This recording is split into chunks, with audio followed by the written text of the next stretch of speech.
আজ শুক্রবার, তাই রাজু বাবার সাথে গ্রামের মাঠে ঘুরতে এসেছে। চারিদিকে সবুজ আর সবুজ। বাবা লাঙল দিয়ে মাটি তৈরি করছেন। রাজু দেখল তাদের গাভী শান্তিনী মাঠে আরাম করে ঘাস খাচ্ছে আর মাঝে মাঝে হাম্বা বলে ডাকছে। রাজু দৌড়ে গেল মাঠে।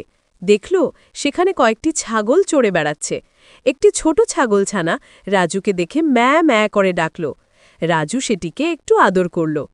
হঠাৎ রাজু আকাশের দিকে তাকিয়ে দেখল এক ঝাঁক চড়াই পাখি কিচিরমিচির করতে করতে উড়ে যাচ্ছে। পাশে একটা বড় গাছ, সেখানে কাঠবিড়ালি লেজ ফুলিয়ে ছুটছে। বাবা বললেন, দেখো রাজু, প্রকৃতির সবাই কত শান্তিতে একসঙ্গে থাকে। আমাদেরও সবার সাথে মিলেমিশে থাকতে হবে, ঠিক এই পশু পাখিদের মতো। রাজু বুঝতে পারল, এই খোলা মাঠ শুধু খেলার জায়গা নয়, এটা সবার বাড়ি। শিক্ষা, প্রকৃতিতে সবাই মিলেমিশে থাকে, আমাদেরও সবার সাথে বন্ধু হতে হবে।